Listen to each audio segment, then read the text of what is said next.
네, 한 발 앞선 투자자의 시선으로 뉴스를 읽습니다. 기사에서 투자 아이디어 구해볼 텐데요. 박종훈 YMG 글로벌 팀장 모셨습니다. 팀장님 어서 오십시오. 네, 안녕하세요.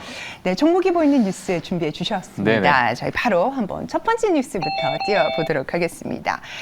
네, 연합뉴스에 보도가 나왔는데요. 일본, 중국 내 반일 확산에 유감을 표시를 하면서 중국 정부 적절히 또 대응을 해야 할 것이다 이런 입장을 보였네요. 일본 정부 대변인이죠. 마스노 히로카츠 관방장관이 기자회견에서 밝힌 입장이고요. 자, 중국 정부가 최근에 이런 반일 감정, 중국 내 반일 감정 그리고 일부 과격 시위들이 좀 있는데 이에 대해서 좀 더 자국민에게 냉정을 찾아달라라는 호소를 좀 해야 할 것이다 이렇게 또 얘기를 했습니다. 네, 맞습니다. 일단 뭐 지금 시장을 좀 보시게 되면 이 일본 이제 오염수에 대한 이제 이야기 좀 많이 있잖아요. 예, 많이 있고 중국 내에서 이제 반일 감정이 이제 많이 올라가다 보니까 거기에 따른 이제 수혜주를 우리가 국내 증시에서 좀 찾을 수 있을까라는 얘기가 좀 많이 있습니다. 많이 있기 때문에 그런 부분을 제가 좀 가지고 나왔는데 먼저 전반적인 좀 글로벌 시장에 대해서 제가 먼저 좀 말씀을 드리면 지금 최근에 들어서 지난주에 이제 엔비디아의 정말 폭발적인 실적 발표를 좀 했었고요. 그리고 잭슨 홀 미팅에서 우리가 앞으로 어떤 방향을 좀 봐야 될까라고 봤을 때 여전히 좀 열려 있다. 그러니까 시장에 맡기겠다. 아니면 앞으로 이제 추가적인 금리 인상이 또 있을 수 있으니 너무 열광을 하거나 아니면은 어떤 금리 인하에 대한 기대감을 아직은 좀 품지 않는 것이 좋겠다. 인플레이션이 여전히 높기 때문에. 자, 이런 메시지를 좀 전달을 했는데요. 그렇다 보니까는 이제 11월에 있는 FOMC에서 추가적인 금리 인상에 대한 그 패드워치 툴에 보게 되면은 많은 분들의 어떤 그 투표가 또 있을 정도로 그렇게 좀 진행이 되고 있는 9월의 인상은 그렇죠. 낮게 보고 11월은 12월 인상 맞습니다. 쪽으로. 그래서 9월은 이제 동결에다가 이제 11월쯤에 이제 그런 이야기가 좀 있긴 한데 지금 전반적인 이제 글로벌 시장을 좀 보게 되면 빅테크 같은 경우에는 어느 정도 이제 조정을 좀 주고 있는 상황이고 그렇다 보니까 지금 국내 시장도 마찬가지고 미국 시장도 마찬가지고 주도주가 지금 확실히 있는가에 대한 많은 궁금증이 좀 있는 상황이에요. 여기에 지난주에도 저도 마찬가지로 또 중국 리오프닝에 대한 또는 유커가 들어오는 유입에 대한 이야기를 제가 좀 말씀을 드렸는데 그 부분이 조금 더 선택과 집중의 단계로 좀 넘어가지 않았나. 그게 지금 중국의 어떤 반일 감정에 의해서 한국이 또는 국내 증시가 어느 정도 수혜를 받을 수 있는 그런 여건이 되고 있는 상황이 아닌가. 그런 제가 차원에서 이 뉴스를 좀 가지고 나왔고요. 사실은 지금 중국 내에서 보게 되면 중국 내에서의 있는 움직임을 보면서 저희가 또 투자 아이디어를 볼 수 있을 것 같습니다. 중국 내에 있는 많은 관광객들이 일본 단체 여행을 지금 취소하고 있는 그런 부분이 정말 급증하고 있는 그런 상황이고요. 그리고 물론 수산물에 대한 수요는 당연히 이제 줄어들 것이고 그 부분에 있어서 앞으로 이제 중국 같은 경우에 관광객 개방을 좀 하면서 많은 나라에 이제 관광객들이 이제 갈 수 있는 여건이 되지만 일본에서 취소되는 부분이 한국으로 유입될 가능성이 좀 많이 있거든요. 그렇죠. 제가 봐도 일본 안 가시면 그렇죠. 한국 오셔야죠. 그래서 이제 그런 부분에 대해서 저희가 좀 지켜봐야 된다라고 저희가 좀 볼 수 있고요. 그래서 그렇다 보니까 이제 국내 관심주로는 호텔 신라 앞서서 이제 또 말씀해 주셨지만 호텔 신라나 또 화장품 같은 경우에는 한국 화장품 그리고 여행사 중에서는 노랑풍선 같은 그러한 이제 기업들이 분명 어제도 좋은 그 호조 속에 좀 주가가 좀 상승했습니다. 물론 장 막판에 조금씩 빠지는 그런 종목들이 좀 있긴 했었지만은 이런 부분에 대해서 저희가 일단은 먼저 좀 관심을 가질 필요가 좀 있다 이렇게 좀 말씀드리고 싶습니다. 저는 예전에 그 호텔 신라 면세점 앞에 이렇게 유커분들 중국인 관광객분들이 단체 관광객을 오시면서 줄을 쫙 서서 입장을 하는 그 모습이 항상 떠오르거든요. 좀 기대를 해봐도 될까요? 저도 최근에 사실 명동을 지나갔어요. 명동을 지나갔는데 많은 분들이 좀 외국인들이 많이 계시더라고요, 실제로.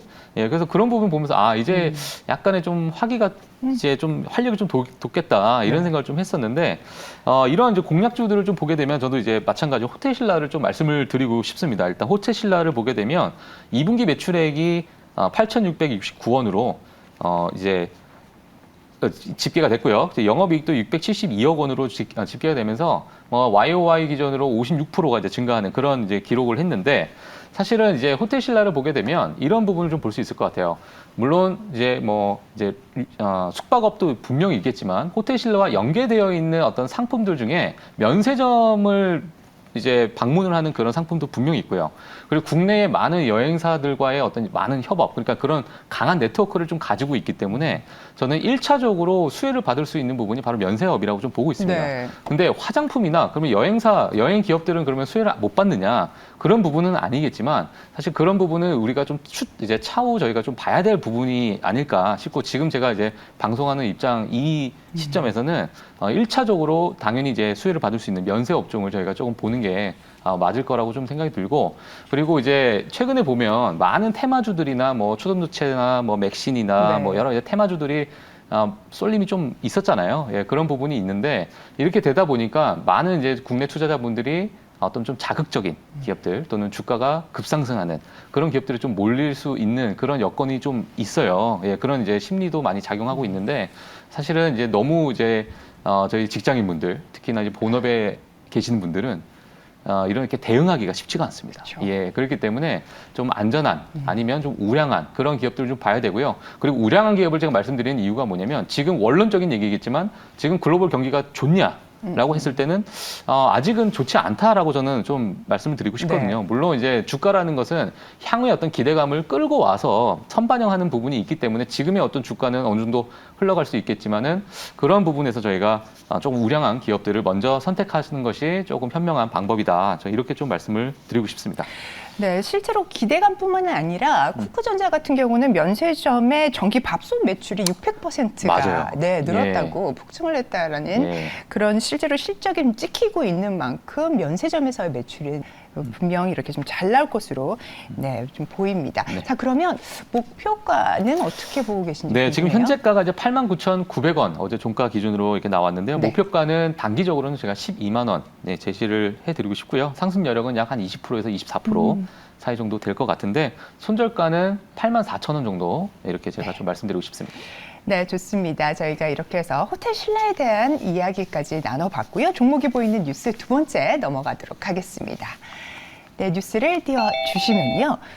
주도주 공백 국내 증시에 대한 이야기인데요. 리서치 센터의 진단입니다. 반도체가 여전히 매력적이다라고 하는 이야기들을 해주고 있습니다. 지금 중국 소비주 저희가 얘기를 했습니다만 중국 관광객들의 구매력이 예전만 못하다, 약화될 수 있으니까 조금 더 보수적인 입장을 좀 견지해 보는 게 어떻겠느냐라고 하는 이야기들도 나와 있고요. 자, 코스피 대형주 비롯해서 반도체, 2차 전지를 분할 매수하는 관점에 대한 이야기들이 나오고 있네요. 어떻게 네. 보셨습니까?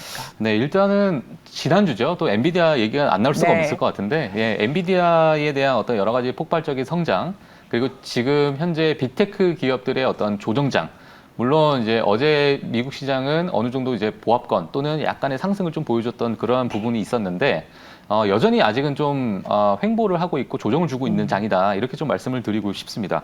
그리고 최근에 SK 하이닉스가 새롭게 또 개발한 뭐 HBM3E가 또 있죠. 뭐 이제 아직 출시하기 전에 엔비디아의 어떤 검증 절차를 위해서 샘플을 좀 보냈다라는 이야기가 있고요. 그리고 SK 하이닉스와 또 메타와의 어떤 여러 가지 협업이 원래 2022년 1월부터 지속적으로 좀 이어져 와 있었거든요. 네. 예, 그렇기 때문에 여러 이제 어떤 클라이언트를 이제 확보하고 있기 때문에 이런 부분을 저희가 좀 봐야 될 것 같습니다. 그리고 제가 또 말씀드리고 싶은 게 뭐냐면 상반기 때는 인공지능에 대한 어떤 흐름이 확연했어요. 예, 그렇기 때문에 상위 빅테크 7개의 기업들이 시장을 전체를 이끌었다라고 볼 수 있고 앞서서 말씀드렸던 것처럼 지금 조정을 주고 있는데 사실 이러한 빅테크 기업들이 어느 정도 조정을 주고 어느 정도 버텨주느냐에 따라서 글로벌의 어떤 주식시장이 어느 정도면은 이게 상승할 수 있는가 없는가 여부를 방향성을 좀 정할 수 있을 네. 것 같거든요.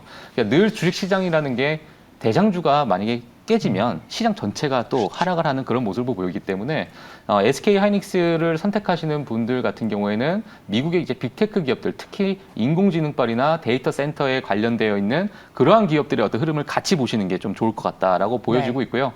그리고 3분기, 4분기 재고가 많이 감소하고 있는 부분도 여전히 투자 포인트로 저희가 볼 수 있기 때문에 이런 부분을 저희가 좀 지켜봐야 된다라고 좀 말씀드리고 싶고 예. 네, 글로벌 증시의 가늠자로서 M7의 주가 추이 한번 지켜보자는 말씀해 주셨고요. 네. 자, 관련돼서 어떤 종목들 네, 일단 생각해 볼 수 있을까요? 관심주로서는 SK 하이닉스, 삼성전자, PSK 홀딩스 이렇게 볼 수 있을 것 같습니다. 네. 그래서 앞서서 제가 말씀드렸던 것처럼 항상 늘 좀 우량하고 중심적인 그런 기업들을 좀 봐야 될 것 같은데 SK 하이닉스를 좀 공략해 보시는 게 어떨까라고 네. 좀 생각이 들고 있고요. 저희가 오프닝에서도 좀 다뤘는데요. 아, 그래요? 월스트리트저널에서 네. 네, 오늘 또 관련된 기사가 하나 났더라고요. obscure라는 표현을 써가지고 네. 미국인들은 잘 모르는 하지만 예. AI 열풍의 진정한 수혜주다라고 네. 해서 소개를 한 기사였거든요. 그렇죠. 제가 좀 비유를 좀 한다면 예, 지금 엔비디아 같은 경우는 아주 멋있는 엔진을 만드는 그런 회사라고 볼 수 있고 그 엔진 안에 들어가는 아주 핵심적인 부품을 SK하이닉스가 납품을 할 수 있다. 이렇게 볼 수 있을 것 같아요. 근데 그런 엔진을 가지고 어떤 날개를 달아주느냐, 그게 곧 챗 GPT가 될 수 있고 그 외에 많은 플랫폼이 될 수 있는 거거든요. 그래서 그 엔진을 가지고 로켓을 만들지, 뭐 여객기를 만들지, 전투기를 만들지는 그거는 저희가 이제 추후에 봐야 될 부분이지만 하나 확실한 것은 그 고성능 엔진을 만드는 데 있어가지고 SK하이닉스가 큰 역할을 할 수 있다. 필수적이다. 예, 네. 이렇게 제가 좀 비유를 드리고 싶고요.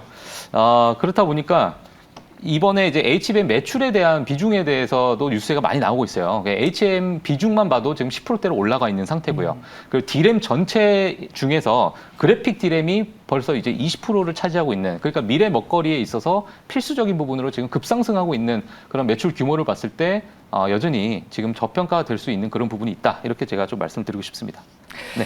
네, SK하이닉스 그러면 가격 전략도 한번 저희가 확인을 해봐야겠죠? 네, 지금 현재가는 11만 5,900원. 예, 어제 종가로 이렇게 나왔는데요. 목표가는 단기적 또는 중기적으로 15만 원 정도 제가 제시를 드리고 싶고요. 네. 손절가는 10만 4천 원. 예, 이렇게 말씀드리고 싶습니다. 네, 목표가는 또 15만 원 선으로 제시를 해주셨는데요.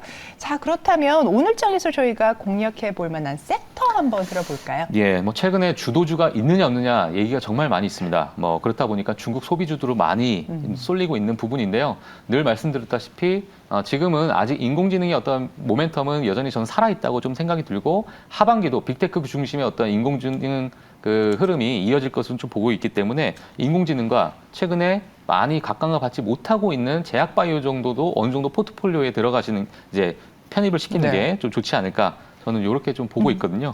예, 그래서 이런 부분을 같이 보고요. 그다음에 하반기는 어찌 보면 또 매크로 지표에 대한 중요성이 또 이제 부각이 될 수 있어요. 특히나 이제 미국 같은 경우에는 소비 지출이 최근에 JP 모건의 어떤 분석에 따르면 그러니까 코로나 때 부양책으로 받았던 그 지원금 자체가 이제 바닥이 났다. 그렇죠. 예, 이렇기 때문에 소비에 대한 어떤 둔화 예상을 할 수 있고 그 부분이 이제 주식시장으로 넘어갈 수 있다라는 이제 우려를 좀 했는데 요번에 이제 고용 지표가 많이 발표하기 때문에 고용과 소비는 저희가 조금 봐야 될 것 같습니다.